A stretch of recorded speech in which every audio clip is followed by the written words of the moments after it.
Nous observons le monde pour le comprendre et pour pouvoir y évoluer.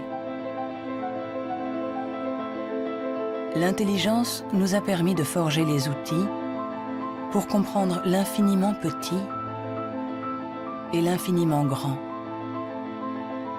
Depuis plus d'un siècle, psychologues, biologistes, généticiens et neuroscientifiques la dissèquent, l'analysent, la mesurent. Nous avons inventé les ordinateurs, marché sur la Lune. Mais contrairement à ce que nous pourrions croire, notre intelligence individuelle n'augmenterait pas. Aujourd'hui, la science explore les différentes facettes de notre intelligence. Mais les scientifiques savent-ils vraiment ce qu'est l'intelligence ?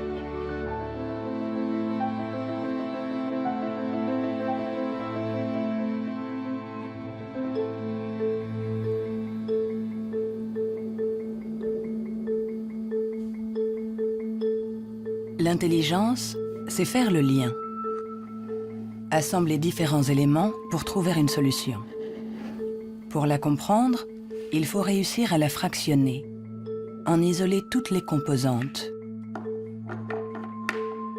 Les chercheurs se sont donc penchés sur ces différentes facettes.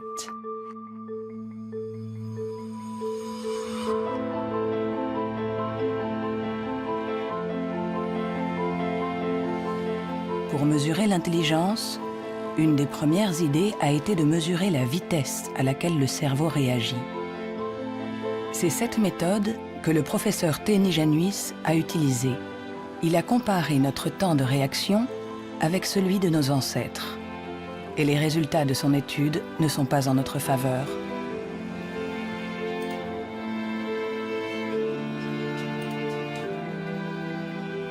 Pour mesurer le temps de réaction, on présente à un sujet une lumière sur un écran et il doit dire, en appuyant le plus vite possible sur un bouton, si elle apparaît à droite ou à gauche. Ce n'est donc pas un réflexe, mais une information simple que notre cerveau doit traiter. Ces études sur le temps de réaction sont très anciennes. Plusieurs d'entre elles ont été faites entre 1860 et 1880 en Grande-Bretagne par Francis Galton, le cousin de Charles Darwin. Il a testé plusieurs milliers de personnes qui étaient représentatives de la population de l'époque. Les gens avaient alors un temps de réaction très rapide. Nous avons donc cherché des études comparables qui auraient été faites durant les 120 dernières années. Et nous en avons trouvé une quinzaine. En les comparant, nous avons pu montrer que durant les 150 dernières années, les gens sont devenus de plus en plus lents.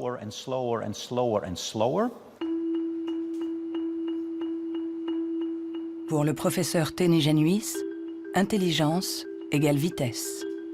Et notre cerveau mettrait en moyenne 50 millisecondes de plus que celui de nos arrière-grands-parents pour traiter une information simple.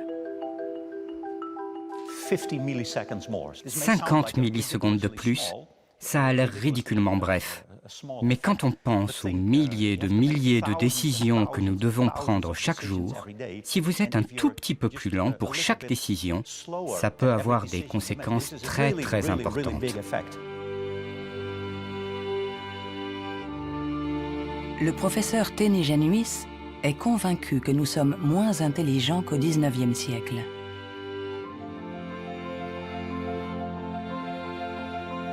Il en voit la preuve dans l'incroyable inventivité de cette période, marquée par une explosion des innovations, de la créativité, des idées. Il y a eu énormément de fantastiques innovations au XIXe siècle. Des études ont montré que le nombre d'inventions par habitant était 4 fois plus important qu'aujourd'hui. Le professeur Teni Januis pense que notre intelligence est en panne. Elle décline depuis au moins 150 ans.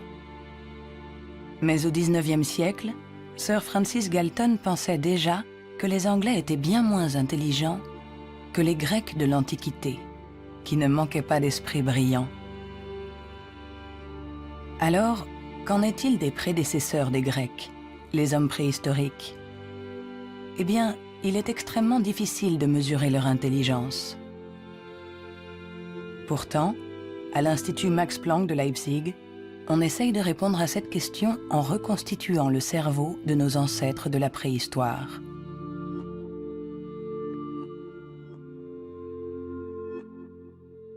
La paléoneurologie, c'est une science très frustrante, puisque son objet, j'allais dire, quasiment n'existe pas. On n'a pas de cerveau fossile. Ce qu'on a essentiellement, c'est la boîte dans laquelle ce cerveau était contenu.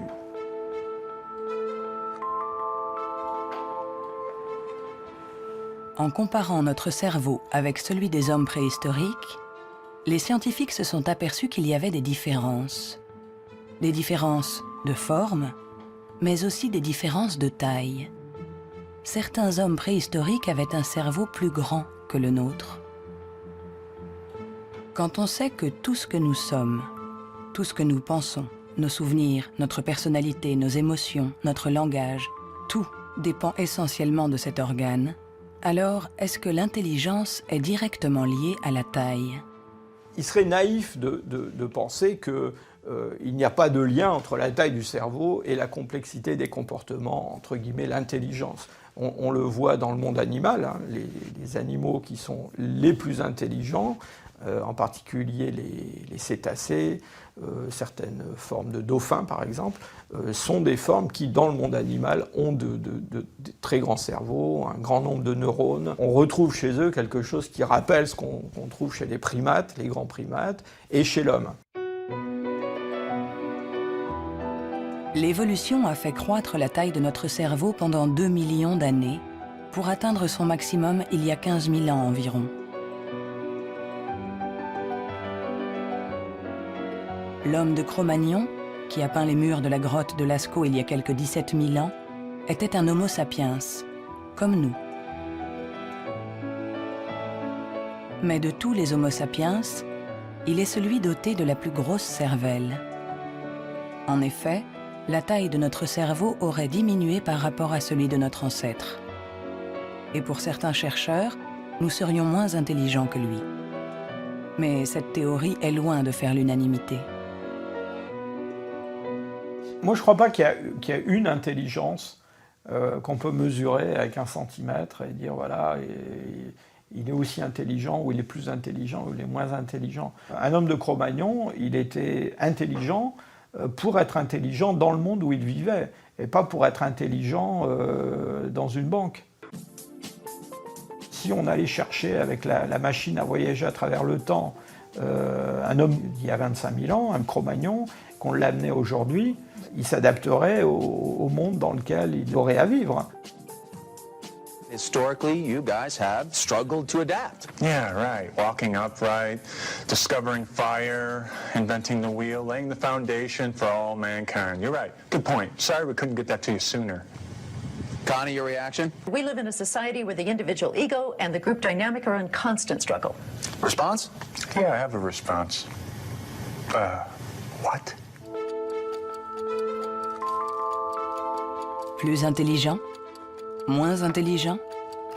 Dès qu'on essaye de mesurer l'intelligence, tout se complique. Et pourtant, nous l'évaluons sans cesse. Dans les universités du monde entier, on enseigne ce qu'est l'intelligence. Et chacun d'entre nous, sans être un spécialiste, la mesure tous les jours.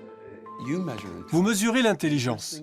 Si vous êtes célibataire, que vous allez dans un bar et que vous rencontrez quelqu'un, la chose la plus importante après le physique, c'est l'intelligence.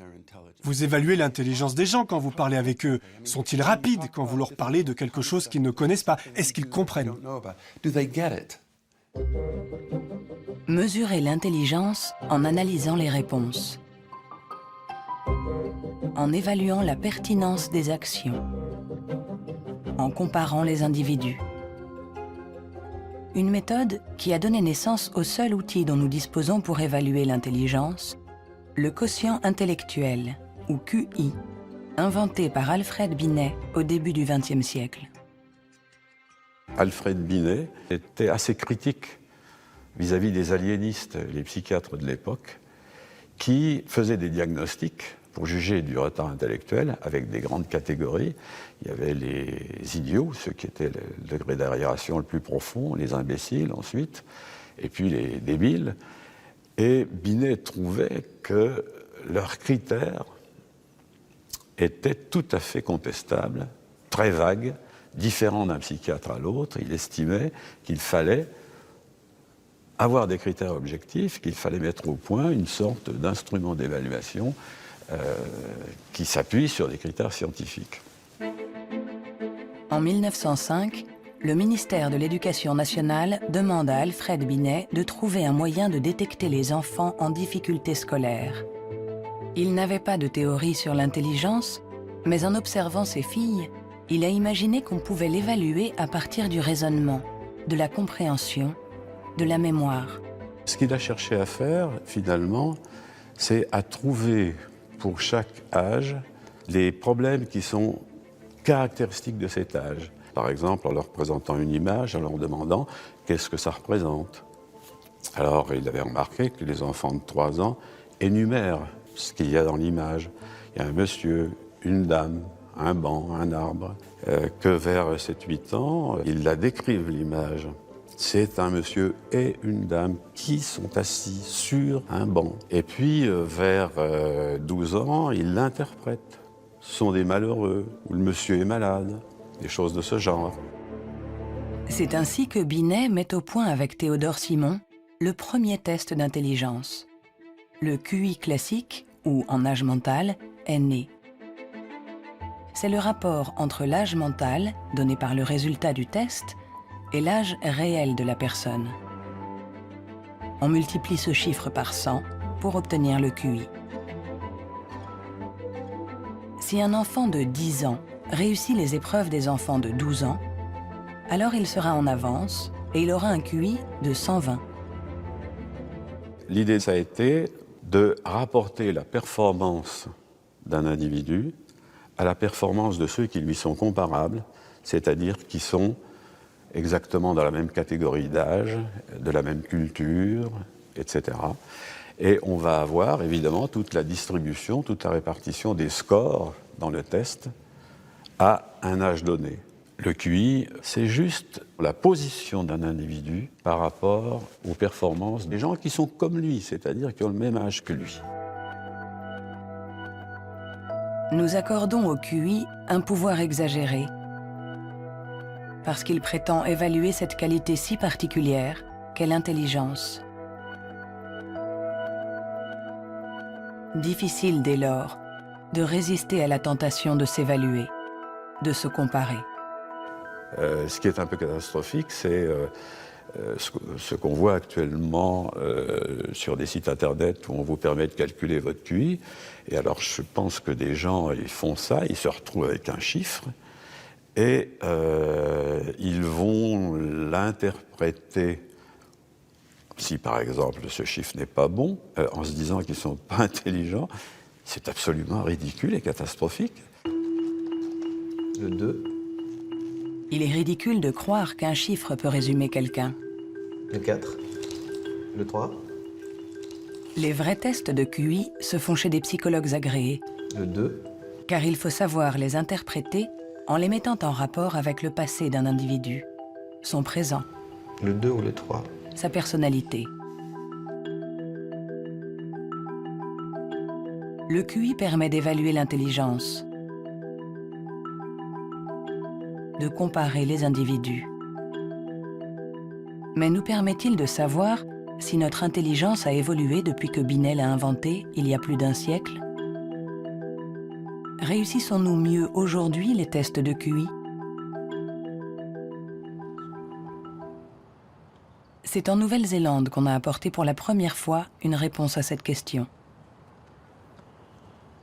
C'est ici que James Flynn a fait une découverte surprenante que les scientifiques du monde entier ont baptisé l'effet Flynn. L'effet Flynn, c'est la découverte que pour toutes les nations qui sont entrées dans l'ère industrielle, il y a eu des gains importants dans les tests de QI. J'ai regardé tous les types de tests de QI dans 40 pays, comme en France, en Hollande, en Norvège, partout où il y avait des appelés au service militaire. On leur donnait exactement le même test chaque année, et les gains sont évidents. Il y a 1 ou 2 générations, les gens avaient en moyenne 30 réponses justes sur 60, alors qu'aujourd'hui, ils en ont 45.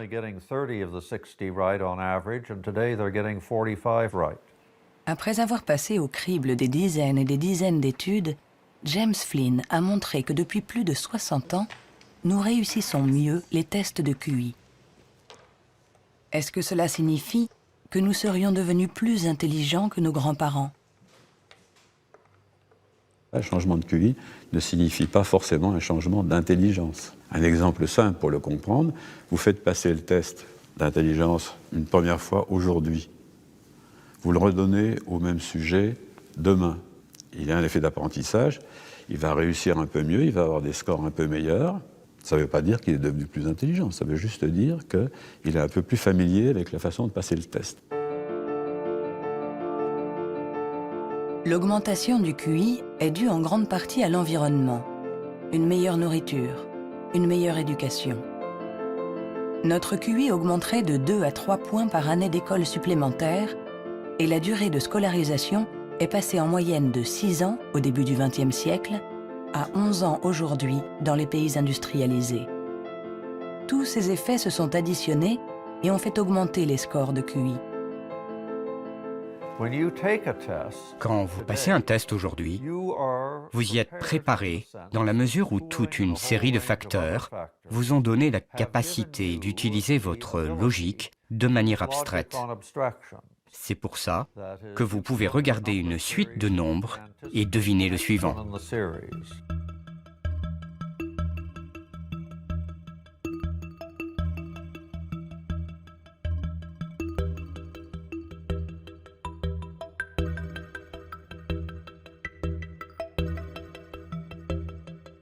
Avec l'intelligence, il ne faut pas se fier aux apparences.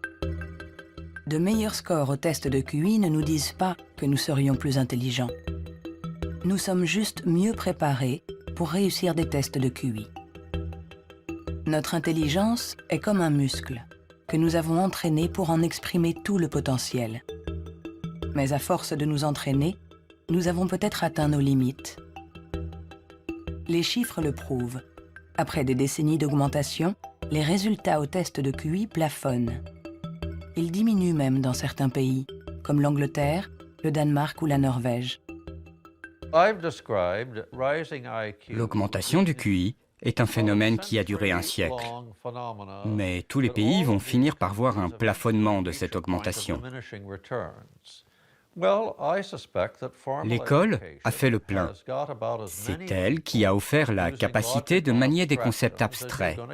Et à moins d'une révolution de la pédagogie, les bénéfices dus à l'école vont plafonner parce que presque tout le monde aujourd'hui est scolarisé.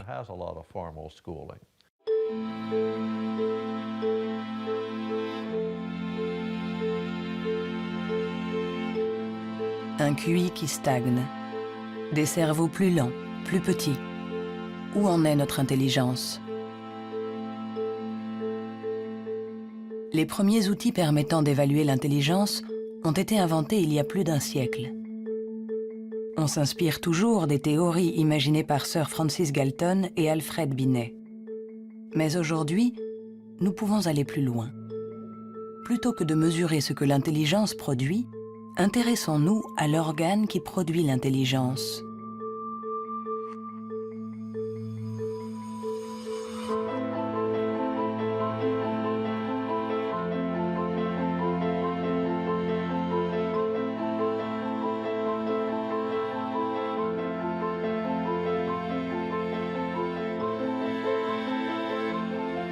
Richard Ayer est psychologue et neuroscientifique à l'Université de Californie, Irvine. Depuis plus de 30 ans, il essaie de savoir à quoi ressemble un cerveau intelligent. Grâce aux progrès faits par l'imagerie cérébrale ces dernières années, il cherche, avec son collègue le professeur Rex Jung, où, dans le cerveau, se niche l'intelligence. Nous regardons le cerveau de Richard Ayer, un très joli cerveau. Le docteur Ayer est une personne brillante, intelligente, et nous voyons toutes les régions qui sont le support de son intelligence.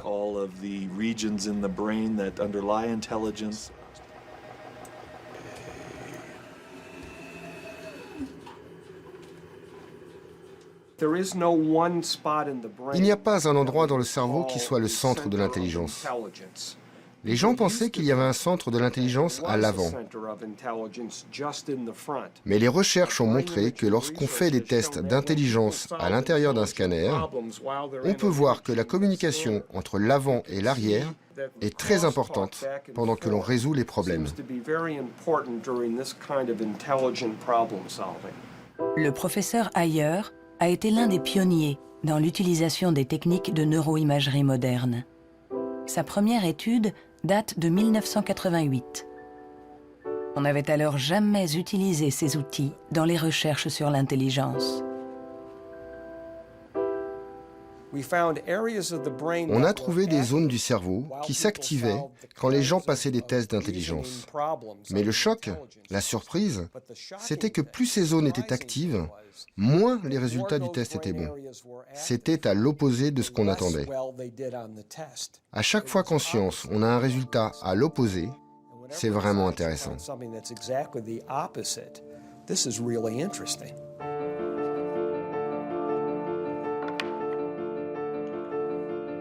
Un cerveau intelligent n'est pas un cerveau qui fonctionne plus, mais au contraire, un cerveau qui fonctionne moins.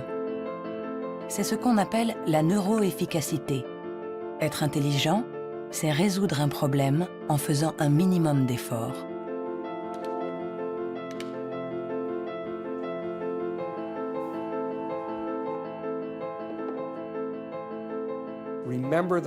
Souvenez-vous de la première fois que vous avez conduit une voiture.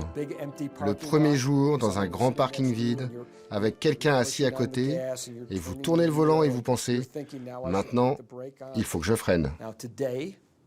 Mais aujourd'hui, vous conduisez au milieu de la circulation dans une ville que vous ne connaissez pas, et malgré ça, vous pouvez discuter avec quelqu'un. Votre cerveau est bien plus efficace pendant que vous conduisez.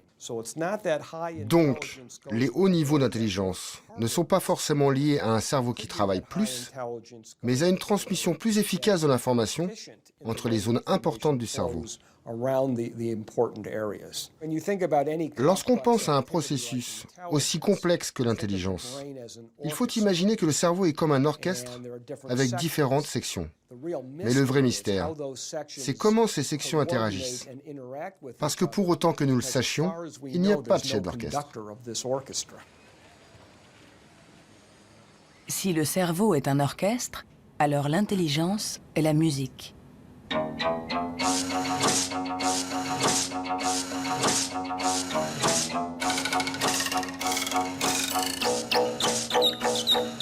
Nous commençons à déchiffrer la partition, mais nous ne savons toujours pas comment les musiciens parviennent à jouer ensemble.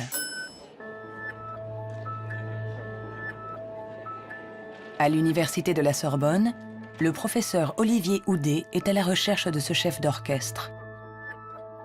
Pour le trouver, il mesure l'activité électrique du cerveau pendant que des enfants résolvent des problèmes. Ce qui l'intéresse, c'est ce qu'il appelle les bugs de l'intelligence.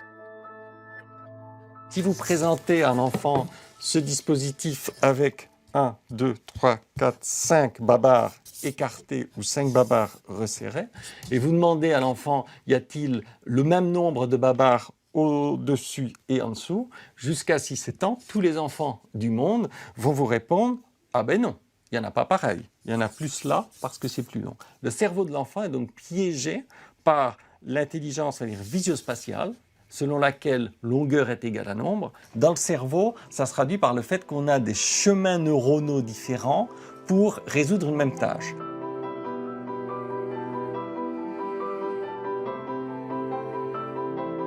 Compter ou mesurer. Il y a toujours plusieurs solutions à un problème. Et notre cerveau est sans cesse en train de lutter pour inhiber les mauvaises stratégies. Nous, ce qu'on montre ici, et c'est ça la découverte et l'originalité de notre laboratoire, est que l'inhibition, c'est sans doute le processus clé et positif de l'intelligence, parce que c'est elle qui nous permet de résister à nous-mêmes, en quelque sorte. Résister à nous-mêmes, c'est apprendre à contrôler les interférences qui viennent perturber notre intelligence. Le test de Stroop est une des méthodes pour observer ces interférences. Il consiste à donner la couleur d'un mot, mais attention, sans le lire. Bleu, jaune, rouge, jaune, vert, rouge, vert, vert, rouge, vert, jaune, jaune, rouge, jaune, jaune, rouge, jaune, rouge, jaune, jaune, rouge, vert, rouge, jaune, bleu.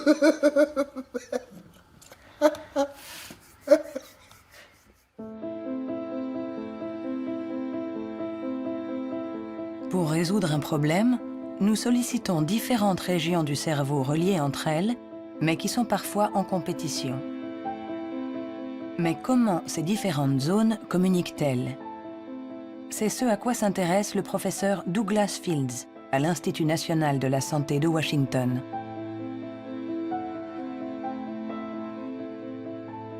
Le cerveau est fait de deux sortes de tissus, la matière blanche et la matière grise. Tout le monde a entendu parler de la matière grise. C'est là où se trouvent les neurones, sur une couche à la surface du cerveau. Mais en dessous, il y a des milliards de connexions, de câbles, des axones qui connectent les neurones. Et c'est blanc parce que ces axones ont une gaine isolante formée d'une membrane qui est de la myéline.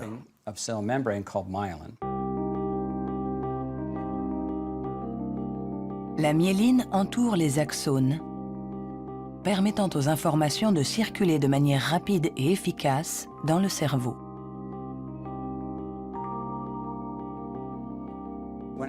Quand un enfant naît, son cerveau n'est pas mature. Ses fonctions sont minimales. Un bébé ne peut quasiment rien faire. Il ne peut pas se nourrir, il ne voit pas vraiment, il ne sait pas marcher ni redresser la tête. C'est parce que notre cerveau est façonné en permanence par notre environnement.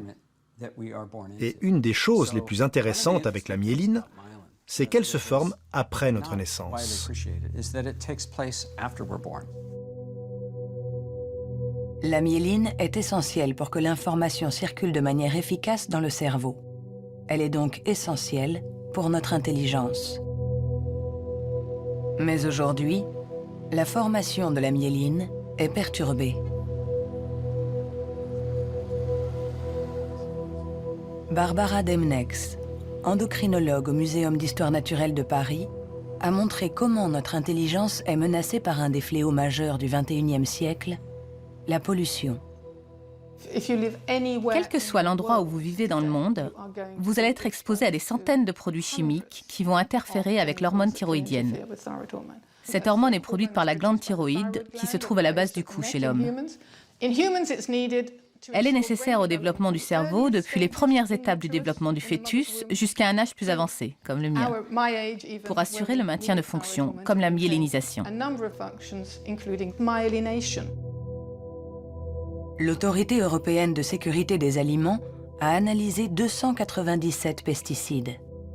Plus d'une centaine d'entre eux perturbent le fonctionnement de l'hormone thyroïdienne. Tout comme le bisphénol A, les PCB, les retardateurs de flamme. Des produits chimiques avec lesquels nous sommes en contact tous les jours. L'équipe de Barbara Demnex a montré qu'ils ont la particularité de bloquer les récepteurs spécifiques de l'hormone thyroïdienne sur chacune des cellules de notre cerveau. Et les effets sont considérables. Ce sont des preuves solides. On a regardé, les scientifiques ont regardé, les niveaux d'exposition chez les femmes qui ont des enfants. On a comparé différents niveaux d'exposition et on a vu que les niveaux les plus élevés étaient associés à une perte de 5 à 6 points de QI chez leurs enfants. C'est vrai que la plupart d'entre nous ne voient pas la différence, mais il est évident que 5 points de QI en moins peuvent faire une grande différence pour votre réussite scolaire ou votre réussite dans la vie. Et le simple fait de le savoir est vraiment troublant pour les parents.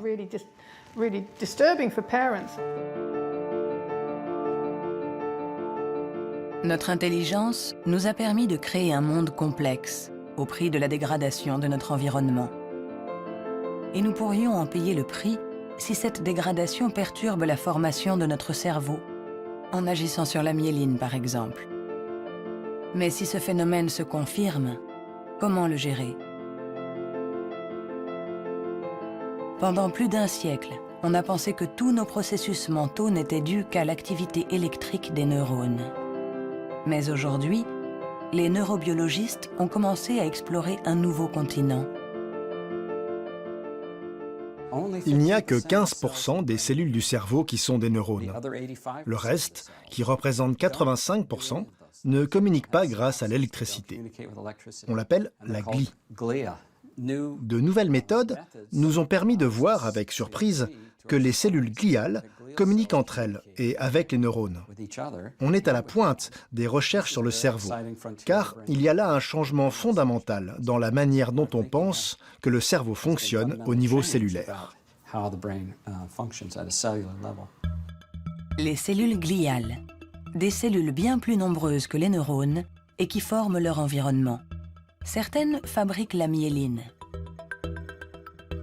D'autres nourrissent les neurones et les protègent. On les appelle les astrocytes. Et une découverte inattendue a montré que les astrocytes jouaient un rôle dans l'intelligence. Tout a commencé avec un génie. En avril 1955, au Princeton Hospital du New Jersey, Thomas Harvey, médecin pathologiste, est en charge de l'autopsie de Albert Einstein.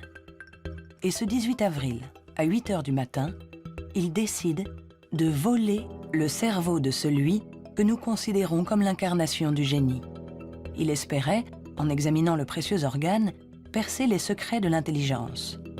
Après l'avoir conservé caché chez lui pendant 27 ans, il autorisa d'autres scientifiques à l'examiner. Et ils découvrirent quelque chose dans le cerveau d'Einstein qui était peut-être le secret de son intelligence. Le cerveau d'Albert Einstein a été examiné pour voir ce qui le rendait plus intelligent. Et il n'y avait pas de différence sur le nombre de neurones, sur la taille des neurones, il n'y avait rien.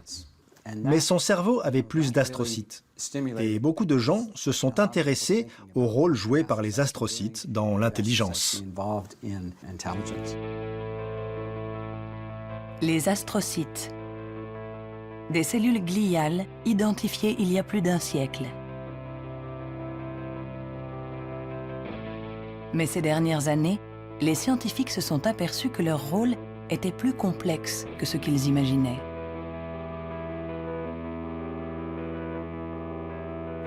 Les astrocytes servent à beaucoup de choses.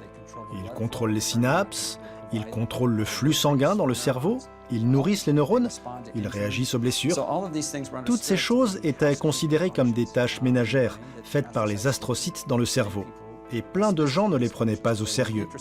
Jusqu'à ce qu'on réalise que ces tâches ménagères font que l'astrocyte contrôle le neurone. Un astrocyte humain contrôle des centaines de neurones. Bien plus que ce que peut faire un astrocyte de souris, par exemple.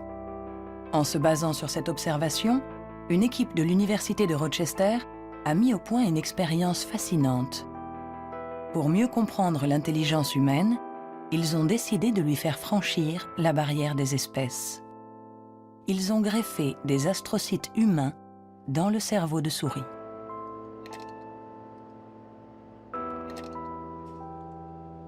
Nous avons effectué des greffes des astrocytes humains chez la souris. Et la greffe, littéralement, envahit tout le cerveau.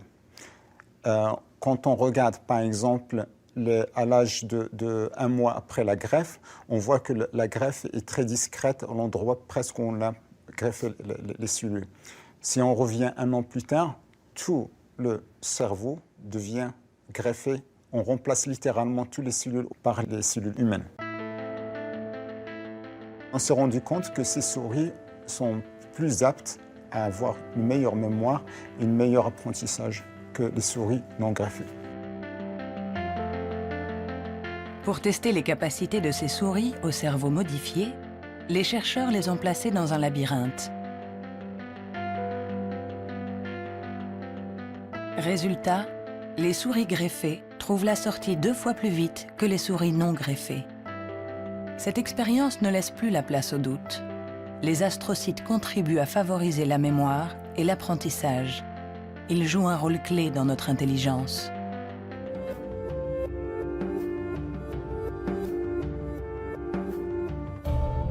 L'intelligence se reflète dans le fonctionnement du cerveau. Mais comment expliquer les différences d'intelligence de nos collègues, de nos amis, de nos parents? Ont-ils plus de matière blanche, moins d'astrocytes, des neurones plus rapides? Ce qui est à l'origine de nos capacités se trouve en partie dans nos gènes. Robert Plomin est généticien comportementaliste. Dans le cadre de ses recherches, il a regardé grandir des milliers d'enfants. Grâce à eux, il espère pouvoir trouver les gènes qui influent sur l'intelligence. Les gens demandent souvent dans quelle mesure l'intelligence est déterminée par les gènes. Mais tout d'abord, il faut insister sur le fait que le mot « déterminé » n'est sans doute pas le bon. On devrait dire « influencé ». C'est comme pour la taille, elle est liée aux gènes, mais pas déterminée par eux. Si vous êtes grand, il est probable que vos enfants seront plus grands que la moyenne. Mais s'ils sont mal nourris ou s'ils sont malades, ils seront peut-être plus petits. Ce n'est pas déterminé, c'est influencé.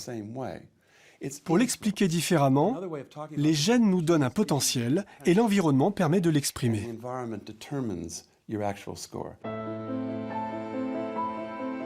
Pour comprendre les relations complexes entre gènes et intelligence, Robert Plomin fait passer des tests à des milliers de jumeaux.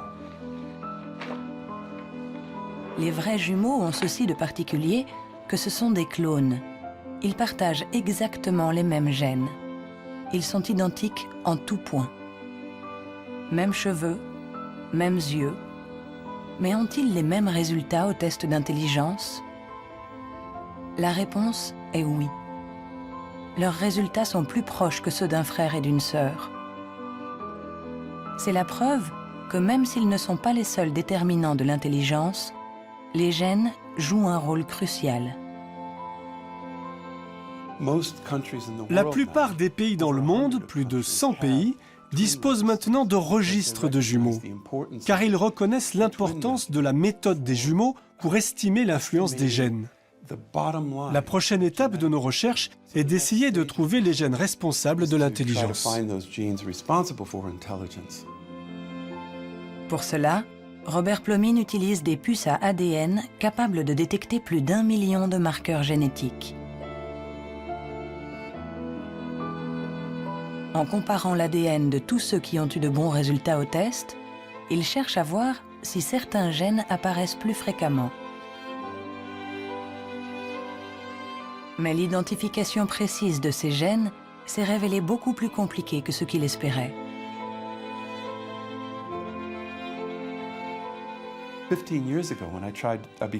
Il y a 15 ans, quand j'ai commencé à essayer de trouver les gènes de l'intelligence, personne n'imaginait que ce serait aussi difficile.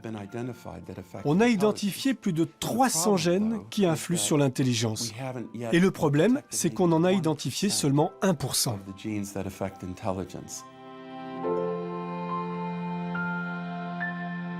L'intelligence est influencée par l'interaction de plusieurs milliers de gènes. Ils forment un réseau d'une complexité inouïe, d'autant plus qu'ils produiraient des effets différents selon la région du cerveau où ils s'expriment. Avant, on imaginait le fonctionnement du cerveau en termes de zones. Cette zone gère le langage, celle-ci fait autre chose. Le corps calleux relie les hémisphères.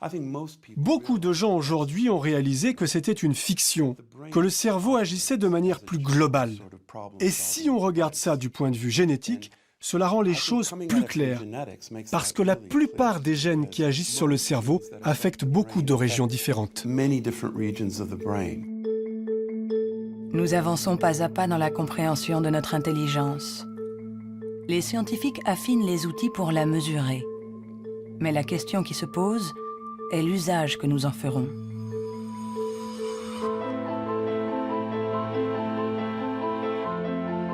L'intelligence est ce qui prédit le mieux notre niveau d'étude, notre emploi. Par conséquent, parler de l'intelligence de quelqu'un n'est pas anodin. On donne une valeur, on classe, on hiérarchise, avec tous les risques de dérapage que cela comporte. L'erreur de raisonnement, c'est de considérer que l'intelligence serait essentiellement héréditaire. Et ça a conduit effectivement à des dérives qui sont tout à fait ridicules, je dirais, absolument ridicules.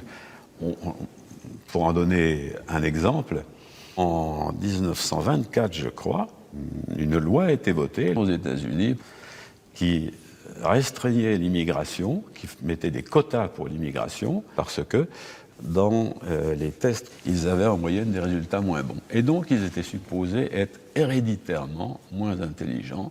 Il fallait qu'ils en viennent moins aux États-Unis pour ne pas faire baisser la moyenne. On les accueillait, vous savez, dans Ellis Island, cette petite île qui est en face de New York, et pas mal d'entre eux ont été renvoyés, et notamment ceux qui, dans les années 30, commençaient à sentir la montée du nazisme, je pense aux Juifs de l'Europe de l'Est par exemple, et qui ont été refoulés pour des raisons absolument idiotes. On a longtemps cru qu'on ne pouvait pas échapper à ses origines. Notre hérédité était supposée contrôler nos vies. La science, depuis, nous a heureusement éloignés de cette vision déterministe. Mais l'intelligence est un sujet à part, un sujet si sensible que les faux pas et les excès ont marqué son histoire. William Shockley, physicien visionnaire, prix Nobel pour sa découverte du transistor, se montra moins brillant lorsqu'il décida de se pencher sur l'étude de l'intelligence. Dr. Shockley, if you could answer it yes or no, I would appreciate it. Do you believe that black people are inferior in intelligence because of their heredity? What I say is this. My research leads me, and it's a tragic conclusion really, my research leads me inescapably to the opinion that the major cause of the American Negro's intellectual and social deficits is hereditary and racially genetic in origin, and thus not remediable to a major degree by practical improvements in environment. Then what do you see as the solution to the problem? I would propose that you would offer a bonus to everyone to be sterilized. The offer is based upon the best estimates, best scientific estimates that one can have of any genetically carried disabilities. 1974, c'était tout juste hier, une époque pas si lointaine où certains se servaient du QI pour justifier des théories racistes, pour exclure ceux qui étaient différents. Joseph Chovanec est atteint du syndrome d'Asperger, une forme d'autisme qui peut cohabiter avec un QI élevé. Diplômé de Sciences Po, docteur en philosophie, écrivain. À 6 ans, il ne disait pas un mot. Aujourd'hui, il parle 7 langues, dont l'hébreu, l'arabe, le perse et l'azerbaïdjanais. Je fais partie de ces enfants qui étaient promis à la poubelle. Pendant très longtemps, on nous a dit que les personnes autistes étaient déficientes intellectuelles. On a posé presque comme synonyme déficience intellectuelle et autisme. Alors qu'aujourd'hui, on sait bien que ce n'est pas le cas. Chaque société humaine a besoin d'un certain nombre de hiérarchies, a besoin que les gens se démarquent un peu des autres. Et on a tendance à résumer un peu tout par un critère unique. Aux États-Unis, ce qui fait, j'allais dire, les qualités humaines et les hiérarchies, c'est le QI. En France, c'est tel ou tel concours administratif. Sous la Chine impériale, c'était les fameux concours de mandarinat. Mais tout ça, ça repose sur une idée centrale qui est fausse, à savoir qu'il y aurait une échelle unique de l'humanité. Et forcément, celui qui prône ce genre de théorie se place lui-même tout au sommet. C'est toujours comme ça. L'intelligence comme échelle unique de l'humanité. Mais peut-on résumer l'humain à une seule dimension? Peut-on réduire l'homme à sa seule intelligence alors que l'intelligence elle-même a de multiples facettes.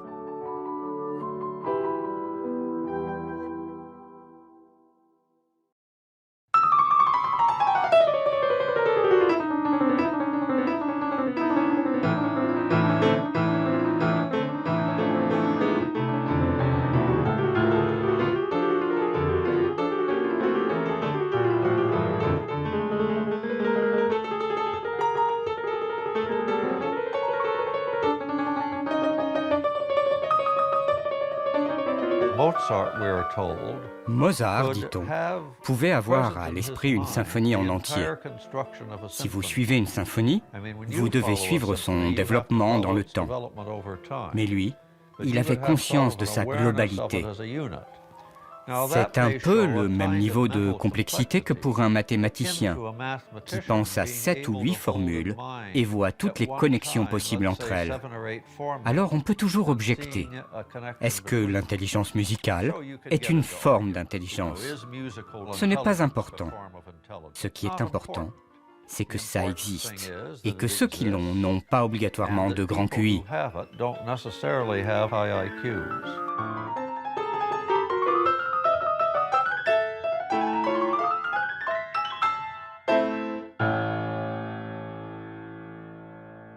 Il y a eu toujours une résistance à considérer qu'il y avait des formes d'intelligence différentes et une espèce de propension à vouloir déterminer un QI général, ce qui voudrait dire qu'on a une intelligence unidimensionnelle, voilà, et vous êtes plus ou moins haut sur cette dimension. Et la conception contradictoire, c'est qu'il y a plusieurs formes d'intelligence et en réalité, vous pouvez être assez haut sur une des dimensions d'intelligence, sur un de ces aspects, et puis assez bas sur un autre. Le débat est aussi ancien que les premières études sur l'intelligence. En effet, les scientifiques se sont aperçus que quelle que soit la méthode utilisée, ils n'arrivaient pas à évaluer l'intelligence avec une échelle unique.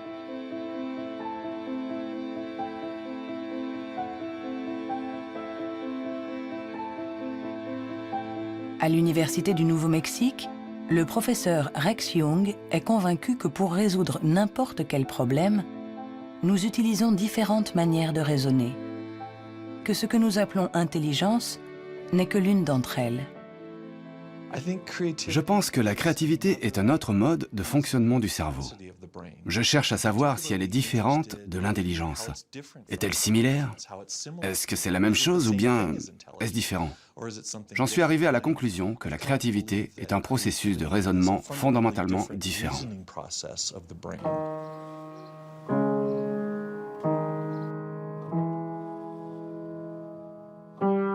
Déchiffrer une partition, c'est être intelligent en utilisant nos connaissances.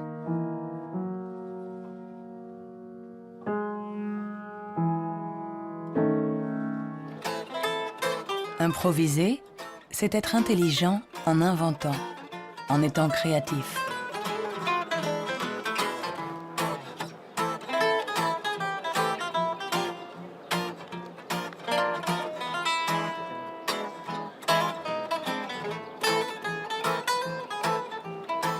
Un musicien peut être à la fois intelligent et créatif. Un sujet d'étude idéal.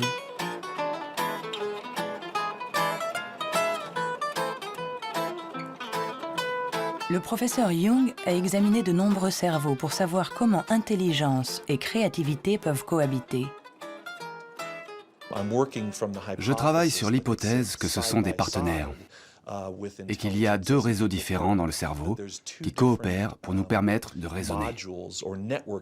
L'un est un type de raisonnement intelligent, l'autre est un type de raisonnement créatif. Je pense que les deux sont extrêmement importants. Nous sommes très proches de comprendre comment ils fonctionnent.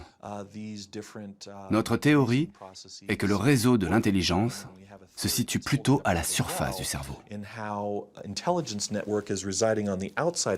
Avec la créativité, les choses sont différentes. Elle dépend principalement du réseau du mode par défaut. Le réseau du mode par défaut est un réseau qui se trouve plutôt au milieu, à l'intérieur du cerveau. Et ces deux réseaux échangent en permanence des informations pour nous permettre de résoudre les problèmes posés par le monde qui nous entoure.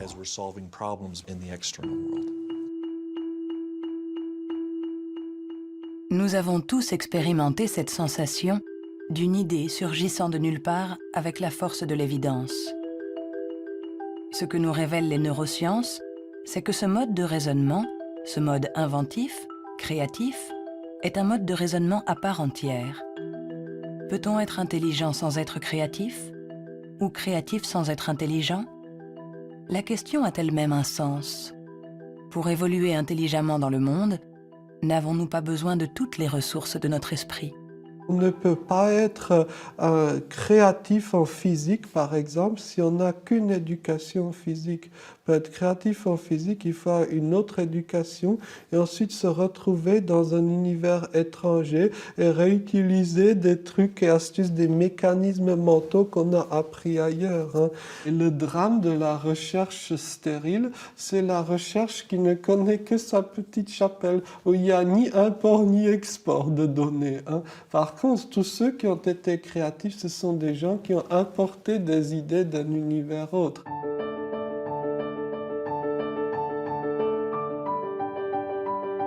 Les liens se tissent, le tableau se dessine. Les scientifiques assemblent petit à petit les différentes composantes de notre intelligence. Mais le monde évolue, et l'intelligence aussi. Notre cerveau est en permanente évolution. Il permet à notre intelligence de s'adapter aux problèmes que nous devons résoudre, aussi multiples et variés que nous pouvons l'être. Quand j'étais enfant, je savais que je ne fonctionnais pas comme les autres. J'avais cette conscience-là. Cela m'a donné à réfléchir et cela m'a amené à imaginer le monde pluriel.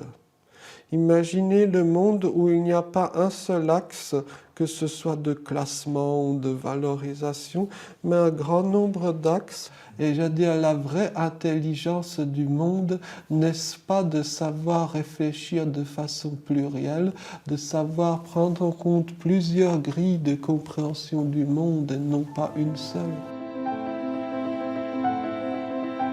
Le rôle de la science n'est peut-être pas de dire si nous sommes plus ou moins intelligents que nos voisins ou que nos ancêtres, mais de nous aider à comprendre comment notre cerveau fonctionne. On saura alors non seulement réparer notre intelligence, mais on saura aussi l'améliorer pour tisser des liens entre nous et la diversité de ce qui nous entoure.